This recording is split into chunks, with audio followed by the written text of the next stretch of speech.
நியாயாதிபதிகளின் புத்தகம் 2ஆம் அதிகாரம். கர்த்தருடைய தூதரானவர் கில்காலிலிருந்து போகிமுக்கு வந்து, நான் உங்களை எகிப்திலிருந்து புறப்பட பண்ணி உங்கள் பிதாக்களுக்கு ஆணையிட்ட தேசத்தில் நான் உங்களை கொண்டு வந்து விட்டு உங்களோடு பண்ணின என் உடன்படிக்கையை நான் ஒரு காலம் முறித்து போடுவதில்லை என்றும், நீங்கள் இந்த தேசத்தின் குடிகளோடு உடன்படிக்கை பண்ணாமல் அவர்கள் பலிபீடங்களை எடுத்துவிட கடவீர்கள் என்றும் சொன்னேன்.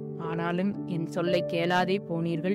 ஏன் இப்படி செய்தீர்கள்? ஆகையால் நான் அவர்களை உங்கள் முகத்திற்கு முன்பாக துரத்துவதில்லை என்றேன். அவர்கள் உங்களை நெருக்குவார்கள், அவர்களுடைய தேவர்கள் உங்களுக்கு கண்ணியாவார்கள் என்றார். கர்த்தருடைய தூதரானவர் இந்த வார்த்தைகளை இஸ்ரவேல் புத்திரர் எல்லாரோடும் சொல்லுகையில் ஜனங்கள் உரத்த சத்தமிட்டு அழுதார்கள். அவ்விடத்திற்கு போகிம் என்று பெயரிட்டு அங்கே கர்த்தருக்கு பலியிட்டார்கள். யோசுவா இஸ்ரவேல் புத்திரராகிய ஜனங்களை அனுப்பிவிட்ட போது அவர்கள் தேசத்தை சுதந்திரித்துக் கொள்ள அவரவர் தங்கள் சுதந்திர வீதத்திற்கு போனார்கள். யோசுவாவின் சகல நாட்களிலும் கர்த்தர் இஸ்ரவேலுக்காக செய்த அவருடைய பெரிய கிரியைகளை எல்லாம் கண்டவர்களும் யோசுவாவுக்கு பின் உயிரோடு இருந்தவர்களுமாகிய மூப்பரின் சகல நாட்களிலும் ஜனங்கள் கர்த்தரை சேவித்தார்கள். நூனின் குமாரனாகிய யோசுவா என்னும் கர்த்தரின் ஊழியக்காரன் 110 வயதுள்ளவனாய் மரணமடைந்தான். அவனை எப்பிராயீமின் மலை தேசத்திலுள்ள காயாஸ் மலைக்கு வடக்கே இருக்கிற அவனுடைய சுதந்திரத்தின் எல்லையாகிய திம்னாத் ஏதேசிலே அடக்கம் பண்ணினார்கள்.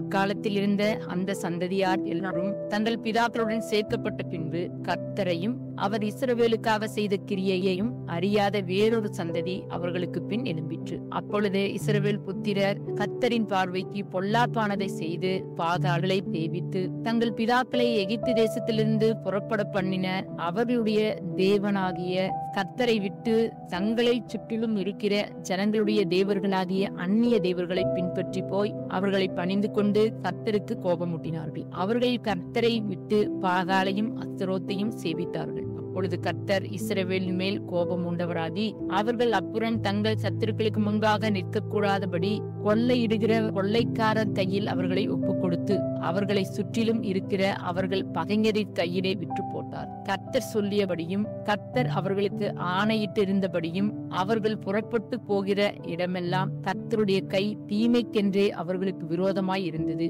மிகவும் நெருக்கப்பட்டார்கள். கர்த்தர் நியாயாதிபதிகளை எழும்ப பண்ணினார். அவர்கள் கொள்ளையிடுகிறவர்களின் கைக்கு அவர்களை நீங்களாக்கி ரட்சித்தார்கள். அவர்கள் தங்கள் நியாயாதிபதிகளின் சொல்லை கேளாமல் அந்நிய தேவர்களை பின்பற்றி சோரம் போய் அவைகளை பணிந்து கொண்டார்கள். தங்கள் பிதாக்கள் கர்த்தரின் கற்பனைகளுக்கு கீழ்ப்படிந்து நடந்த வழியை அவர்கள் சீக்கிரமாய் விட்டு விலகி அவர்கள் செய்தபடி செய்யாமல் போனார்கள். கர்த்தர் அவர்களுக்கு நியாயாதிபதிகளை எழும்ப பண்ணுகிற போது கர்த்தர் நியாயாதிபதியோடு கூட இருந்து அந்த நியாயாதிபதியின் நாட்களில் எல்லாம் அவர்கள் சத்துருக்களின் கைக்கு அவர்களை நீங்களாக்கி ரட்சித்து வருவார். அவர்கள் தங்களை இறுக பிடித்து ஒடுக்குகிறவர்களின் நிமித்தம் தவிக்கிறதினாலே கர்த்தர் மனஸ்தாபப்படுவார். நியாயாதிபதி மரணமடைந்த உடனே அவர்கள் திரும்பி அந்நிய தேவர்களை பின்பற்றவும் சேவிக்கவும் பணிந்து கொள்ளவும் தங்கள் பிதாக்களை பார்க்கிலும் கேடாய் நடந்து தங்கள் கித்தியங்களையும் தங்கள் முரட்டாட்டமான வழியையும் விடாதிருப்பார்கள். ஆகையால் கர்த்தர் இஸ்ரவேலின் மேல் கோபம் உண்டவராகி இந்த ஜனங்கள் தங்கள் பிதாக்களுக்கு நான் கற்பித்த என் உடன்படிக்கையை மீறி என் சொல்லை கேளாதே போனபடியால் யோசுவா மரித்து பின் வைத்து போன ஜாதிகளில் ஒருவரையும் நான் இனி அவர்களுக்கு முன்பாக துரத்தி விடாதிருப்பேன். அவர்கள் பிதாக்கள் கர்த்தரின் வழியை கவனித்தது போல அவர்கள் அதிலே நடக்கும்படிக்கு அதை கவனிப்பார்களோ இல்லையோ என்று அவர்களை கொண்டு இஸ்ரவேலை சோதிப்பதற்காக அப்படி செய்வேன் என்றார். அதற்காக கர்த்தர் அந்த ஜாதிகளை யோசுவாவின் கையில் ஒப்புக்கொடாமலும் அவைகளை சீக்கிரமாய் துரத்தி விடாமலும் விட்டு வைத்தார் என்பதே. ஆமென்.